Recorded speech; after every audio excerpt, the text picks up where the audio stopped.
Tonight's story is entitled He Killed Him Dead by L. Ron Hubbard.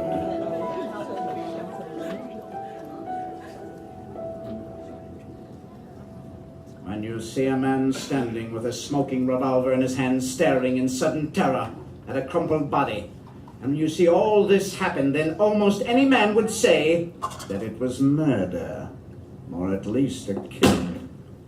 Careful Cassidy, rounding a corner an instant after the shot slapped sharply through the murky street, considered it as such. The man who held the pistol was beginning to relax, slowly, sagging with the realization of what he had done. He still stared at the dead one. Careful Cassidy strode up and gently took the revolver from the killer's hand. He met no protest whatever. The light in the center of the street, striking the man's face, showed a thin mouth and thin nostrils which quivered slightly. I killed him. Careful Cassidy took out a pair of shining bracelets and deftly snapped them to the man's wrists. Then he knelt professionally over the crumpled heap of dirty clothing and felt for a heartbeat.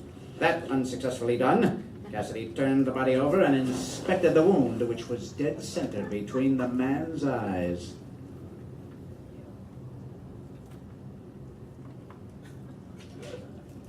Stick around. I'm Cassidy from the Homicide Squad. And you couldn't have picked a neater minute for the job. And you couldn't have done it any better. For the first time, the killer seemed to realize that another man was there. He stared down at his confined wrists, and then back at Cassidy. For a moment, he must have considered running away, for he stared with some hope up and down the deserted, shabby street. But Cassidy was tough. Cassidy wore a bowler and a cigar and unpressed pants. He wasn't very tall, but he had a square face which scowled eternally, even in his happiest moments. And he had a set to his shoulders which showed determination. The killer did not run. He attacked me.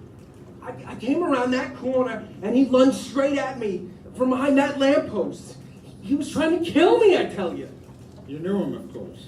The killer stared intently at the gray, unshaven face of the dead man, noted the worn condition of the clothes and the curiously rigid shoes, and then shook his head. No, I didn't know him. Looks like a mob gunner. But that don't mean anything, of course. Supposing you step into this drugstore with me and let me call in a wagon. Cassidy herded his captive into the store and called headquarters. When he came out again, he noticed with some annoyance that a crowd had begun to gather. He held them back for the corpse and waited. Soon sirens came and bluecoats unloaded themselves and loaded the stiff and the killer. Open and shut. Cassidy told the sergeant. The sergeant looked at him, remembered Cassidy's reputation, and said, "If you say so, it must be so.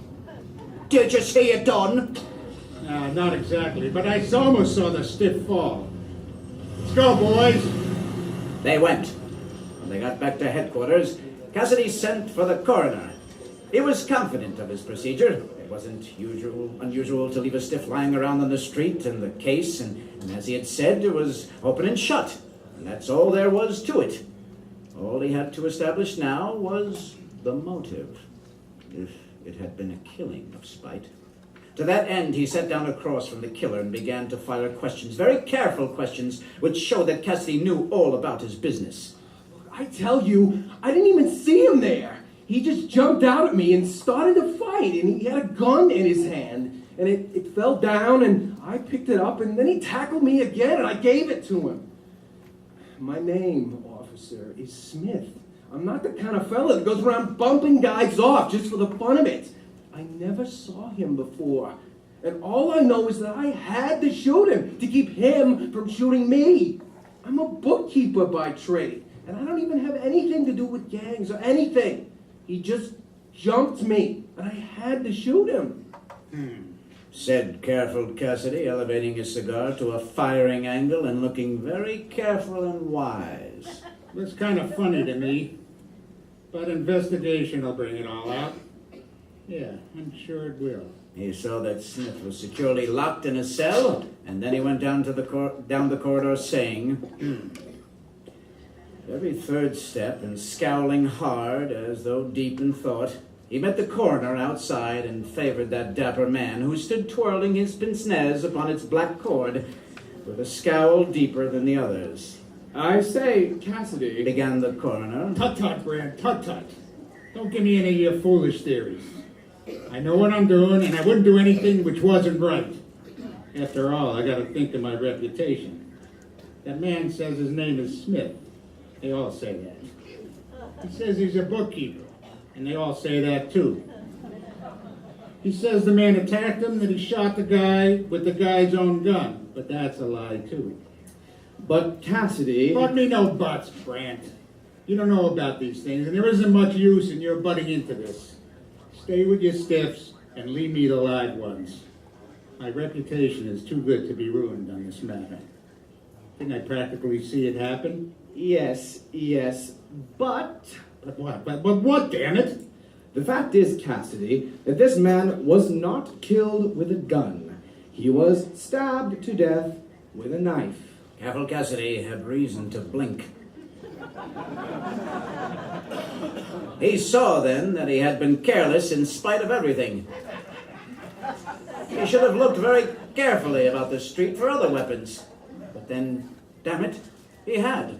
Hadn't he? He had everything down in his report, and everything ready for the investigation. And now Brand said... What was that again? I said the fellow was killed with a knife, stabbed 3 times in the back, each of the wounds fatal. As soon as I get down to the morgue, I'll have an autopsy made and we'll know exactly how long he's been dead. Bant was beaming, twirling his glasses, and looking most pleased with himself. Although Cassidy did not know it, there were many men about the station and the city who would very much have liked to see him make just one mistake. Cassidy's record was far too perfect. His luck was much too good, as was attested this night by fates letting him step right onto the scene of the crime. What time did you see it happen? 9:13. Listen, are you sure about those knife wounds? I mean, mightn't they have been... I'm certain. And the wounds are rather old. I'd say a couple of hours at a guess. He was dead before he was shot. Damn it, this guy Smith said the fellow attacked him, and that's the case. Lord, this guy must have been dead at the time. Cassidy stomped back for a look at the stiff, which was about to be removed. He saw that the coroner was right. 3 knife wounds, deep and fatal knife wounds, any one of which would have done the job, were very apparent on the man's back. Cassidy was so agitated by this discovery that he merely flipped through the papers found on the dead man. The fellow was probably some petty thief from the looks of his loot, but Cassidy could not find further identifying clue. I get the Parsons killer dead to rights. I get the Sanderson case open and shut. I get those dead bankers all solved. I even turned the juice into the governor's killer. And now I have to take a beating from some dumb hood nobody knows or even cares about. With wrath at such a state of affairs bubbling and seething like a cauldron of poison in his vitals, he decided that he had better go back to the scene of the crime. He did not miss Brandt's knowing look as he went out. They were laughing at him.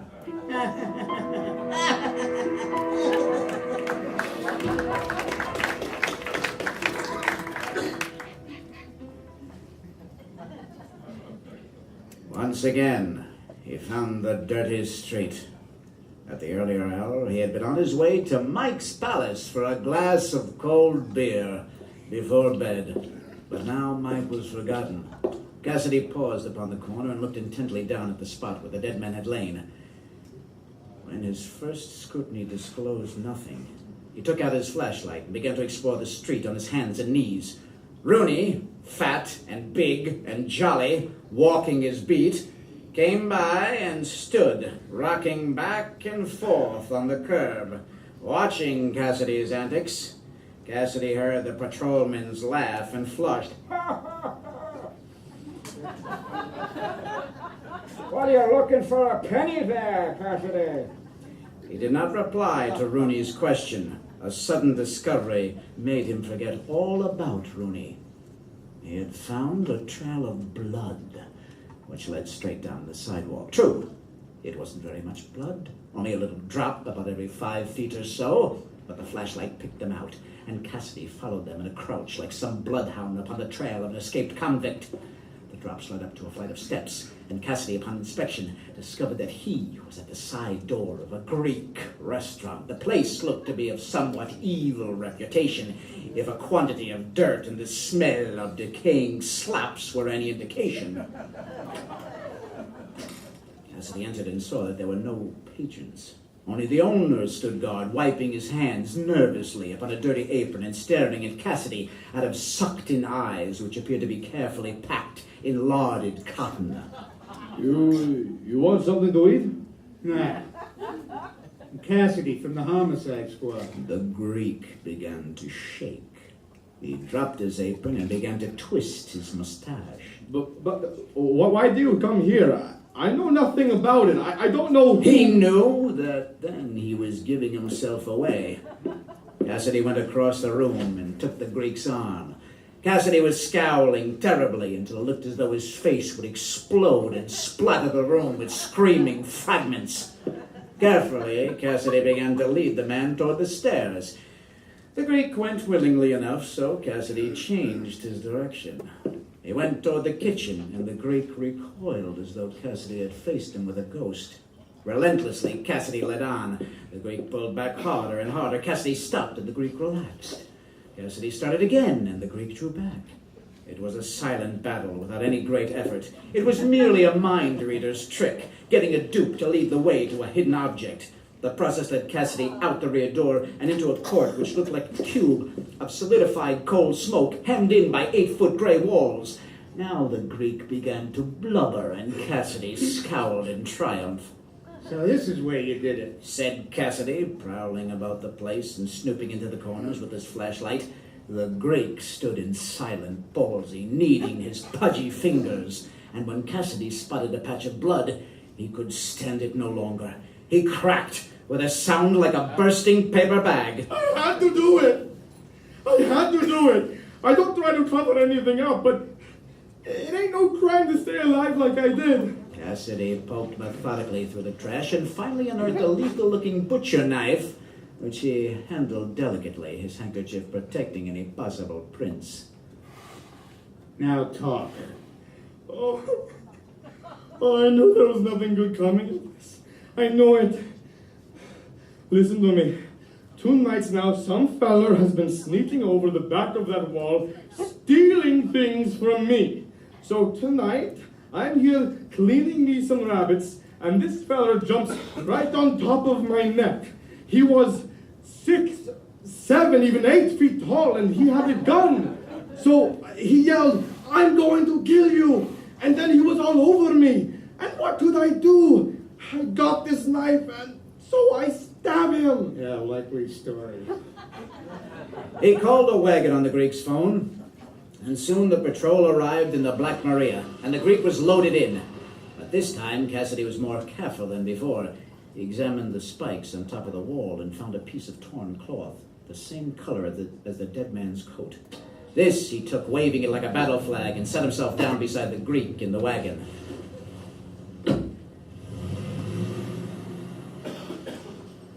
Back at headquarters, he saw that the Greek was locked up for further investigation. He did not believe the man's story in full, although the piece of cloth seemed to mean something. But he had at least made some attempt to solve this crime in a proper, careful fashion. Now he had the killer, and well, that was that. He went down to the morgue and was startled to see that Brandt was still there. Brandt had a cat-and-cream expression on his face, but Cassidy disregarded that. Somewhat loftily, Cassidy said. I got it now. A Greek killed him in back of the restaurant. I never fail, Brandt, and that's saying more than you can for you coroners. This cloth matches, and that's that. The Greek killed him, and we'll find out the real story behind it in the morning. Brandt, in his white apron, still swung his glasses on that black cord. By the way, Cassidy, I might venture to say Tut, that... tut, Brandt. Nothing more to say about it. Don't crow over it. Someday you'll regret it. That wasn't a mistake of mine. That was a mere oversight. And I would have seen him myself if But you... the corpse... Damn the corpse! What's wrong with the corpse now?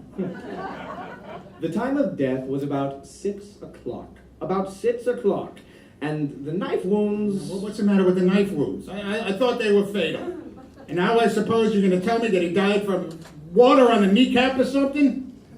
Not quite, old fellow, not quite. You see, the fact is... Brand stopped and flavored his words with honey. The fact is, dear fellow, that the knife wounds were not fatal. Could not have been fatal, in fact, because... Cassidy felt the sweat starting out of him. And the cigar he chewed drooped. Go on, damn it. Because he died from a broken spine and internal injuries. Cassidy jumped as though stung. Go on, this isn't funny. What do you think I am, a school kid to believe all that? By my hat. I got the man who did it, and that's all there is to it. No use to bluster, Cassidy. No use at all. Said Brand sweetly. I have just now discovered that 4 vertebrae are smashed and that the back was terribly bruised. The blood from the knife wounds was not active and flowing. Perhaps it might have dripped a little, but the age of the wounds showed that they were made on a corpse and not a live man. You see, such a wound would bruise.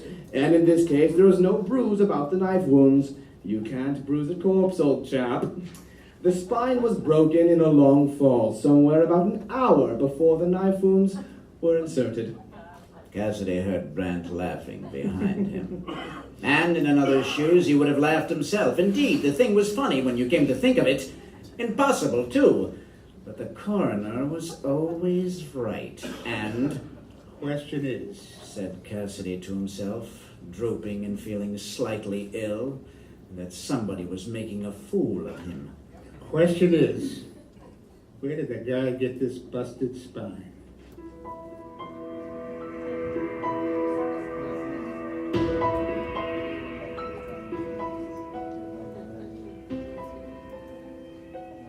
He took himself back to the restaurant and found that the Greek's wife had taken over.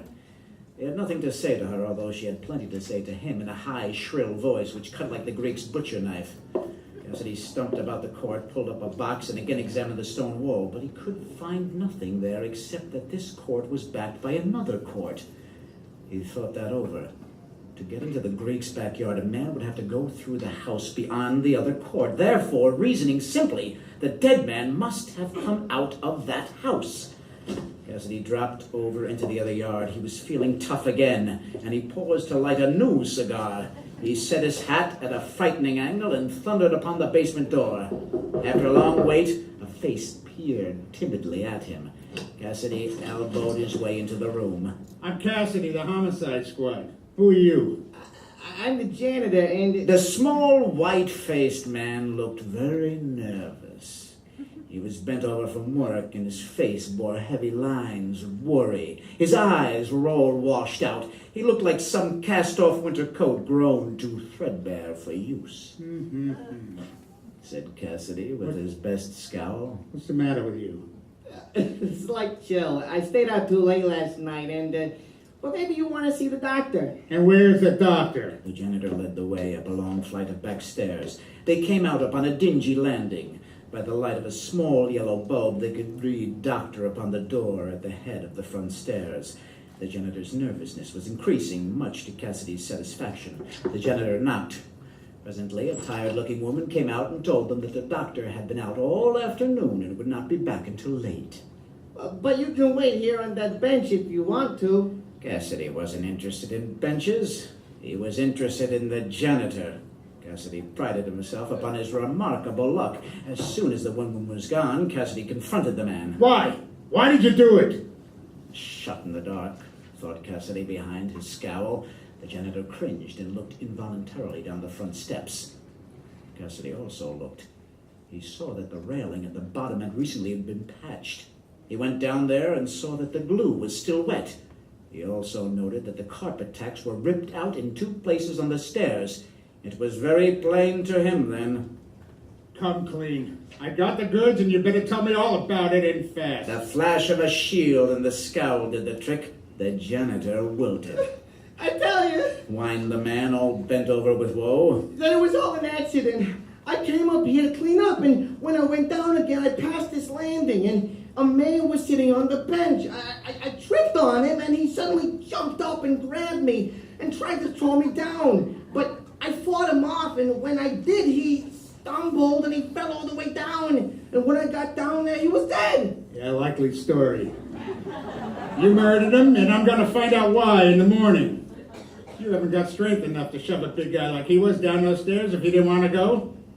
You're under arrest, so come along quietly. Without further questions and with a great determination, Cassidy dropped his nickel into the payphone in the hall and called the wagon.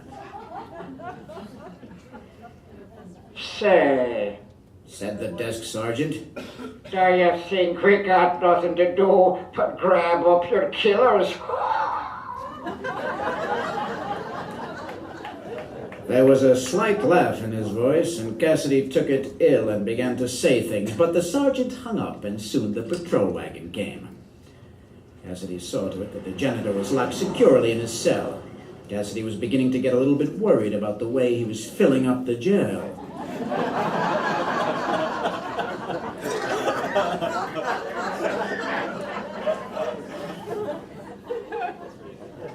But then the occasion seemed to demand such a thing. There was something ominous behind all this, and in the morning, Brandt came out of an inner office.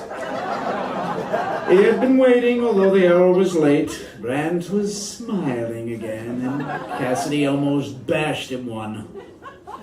By the way, Cassidy, you know that man you saw shot this evening? Can it? Cried Cassidy in agony.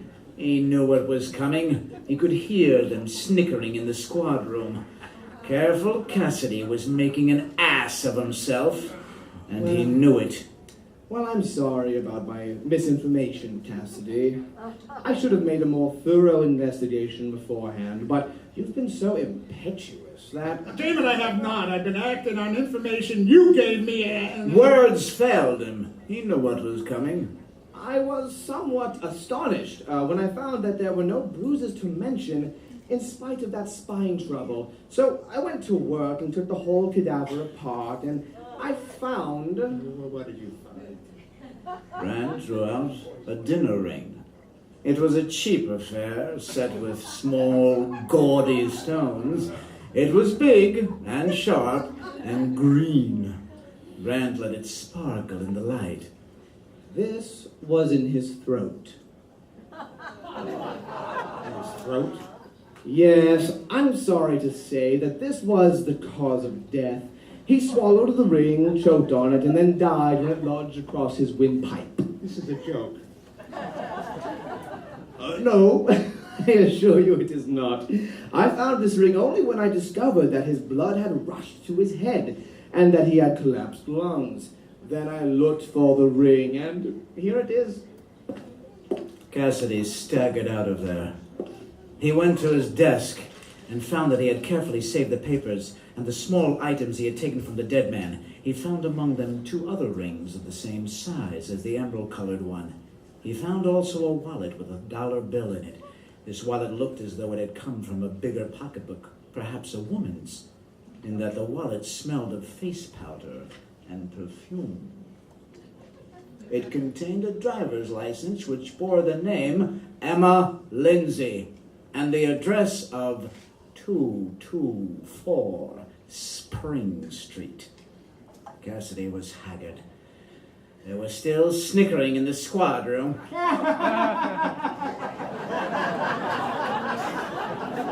Careful Cassidy's reputation was slowly going up in smoke, and it had to be over a bum nobody cared about at all. Why the hell had he ever come onto the scene in the first place? It was getting late, and Cassidy decided that he had better take a taxi. He wanted none of the patrol cars because he knew that the radio cops would laugh at him all the way. He went back in the murky night and rode sullenly to 224 Spring Street. He had the wallet in his hand when he rang the bell. A beefy, red-faced and overbearing man answered the door. His whole attitude was a threat. and he seemed about to demand that Cassidy take himself elsewhere at such an ungodly hour. But Cassidy, cigar tilted up and feeling better already, beat him to the draw. Cassidy shoved the pocketbook under his nose. I believe this belonged to Mrs. Lindsay. The man's eyes protruded as though pushed out by terrific mental pressure. He fell back from the door, and Cassidy took that as permission to enter. A woman was standing in the hall, staring at him. She was as timid as her husband was overbearing. She was dressed in house clothes, which were somewhat gaudy. She was the kind who hopes to hide a timorous heart by a loud exterior. Brought you back this wallet. Cassidy, the homicide squad. She took the purse as though it were hot. Her husband still held open the door, but Cassidy did not take the hint. Cassidy drew the dinner ring out of his pocket and held it out with a small gasp. She seized upon it, and then, as though afraid to leave it lying about, slipped it quickly upon her finger. It fitted perfectly. That's fine. Said Cassidy, beginning to scowl. He drew the dead man's gun from his pocket and shoved it at the man. Ever see this before? No. That's fine. Then it's your gun, perhaps. The woman began to weep. She clutched at her husband's arm and moaned. We did nothing wrong. We didn't mean to. That's all I wanted to know. That's all. So you did kill him. Now, there's no use putting on an act for me. I know all about it. All about it. You're coming down to the station house with me for questioning. No, wait. I'll tell you all about it. There's no use in... But Cassidy already had the wagon on the phone, and he ignored the jibes which came back to him through the earpiece. The driver, it was Cassidy, saw that it was Cassidy when he arrived. He chuckled. The driver had a perfect right to laugh, but Cassidy's scowl was horrible to behold. Still the same corpse? Said the driver. Cassidy didn't answer that, and they safely arrived at headquarters. Brant was still there, grinning. Cassidy planted himself and his cigar belligerently before the coroner. Did you find that he was poisoned yet? No, he choked to death. Yeah, I'll bet it was poison. Sergeant, get these people out here. I want to do some questioning. Okay, boss. Smith, the bookkeeper, came, followed by the shivering Greek, who in turn was followed by the janitor.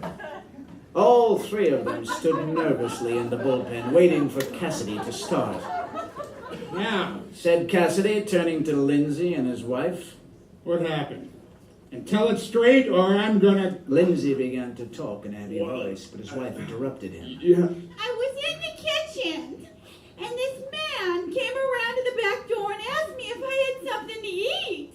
He was a big, tough-looking man, and I thought I'd better do what he said. So I started to get him something. He came in and sat down and grumbled when I said all I had was some bread and butter and milk. And he said I better have more than that or he'd fix me. And it was 6 o'clock, and I thought my husband would be home any minute, but he didn't come right then. And then this man kept getting uglier and uglier, and I saw I couldn't hold him off anymore.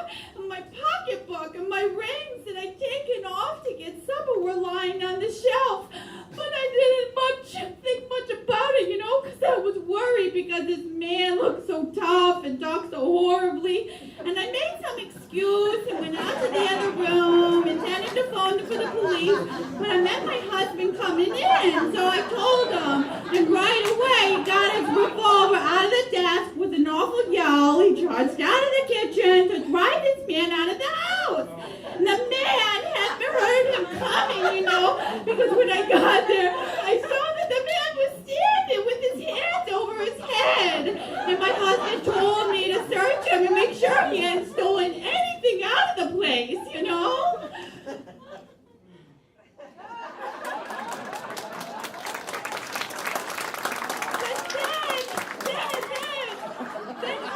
sudden, the man turned red and flew into face and began to cough and doubled up the floor and writhed something awful. So my husband got scared and he he thought maybe we better not call the police, as that would mean a lot of unpleasant publicity, you know.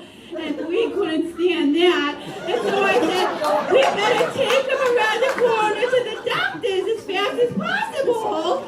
And the man was still alive when we got there, we thought, you know. But all of a sudden I realized he was dead. And Herman, you know, that's my husband, they said we better not have any dead man with us. So we put him on the bench at the top of the steps and we ran away. Nobody heard or saw us.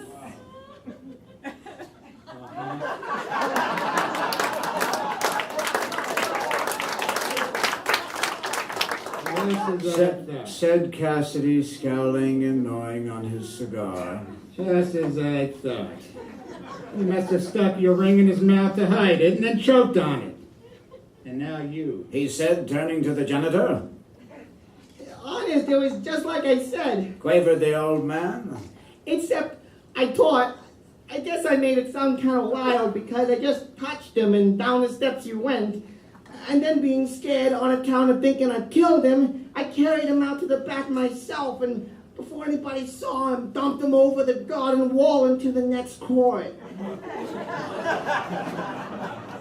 Cassidy's scowl was most terrible to behold, and the janitor folded into himself like an accordion. Cassidy's glare passed on to the Greek, and the Greek, who had been fully prepared for this onslaught, immediately lost all his wits. He stammered and kneaded his pudgy fingers and shuffled his feet. Come on, out with it. Just what did you do? The Greek whimpered. I didn't mean any harm. It was just like I said. I was so scared. I raised my knife when he hit my back, and I let him have it. I saw his gun. Honest, I saw it, and I thought he was going to shoot me. How about that gun? Lindsay averted his gaze. I thought maybe it would look bad if I had a gun in the house, so I put it in his pocket. All right, go on. The Greek marshaled his courage again and said, I knew if I called the police, then my business might maybe be ruined. And so I thought maybe it would be best, perhaps, if I took him down the block and stood him up against a lamppost. I shoved his gun back into his pocket, but his coat was torn and it wouldn't stay, and then I beat it. And you? cried Cassidy to the bookkeeper. Honest, I didn't mean nothing. But a couple fellas that I owed money to said they'd get me. And I touched this guy when I came around the corner and he sort of slumped at me. I guess he sort of slumped. I thought he jumped, honest. I thought he did. And so I socked him in the jaw and the gun clattered and he kept leaning into me and I kept slugging him and finally he almost had me down and it was the guns. I shot him.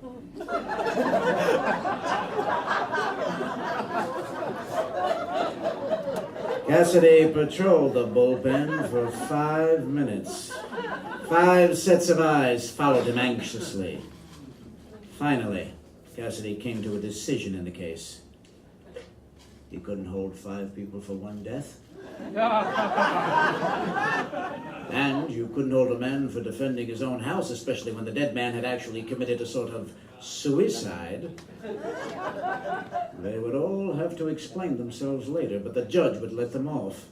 Cassidy himself couldn't see any crime except their failure to call in the police, and that was small enough. Careful Cassidy had solved it at last. Yep, tilted his cigar, adjusted his bowler, and for once he smiled. Because after all, the situation was funny. All right, go on, you people. Get out of here. Clear out. He ordered. They went, talking excitedly amongst themselves, immensely relieved.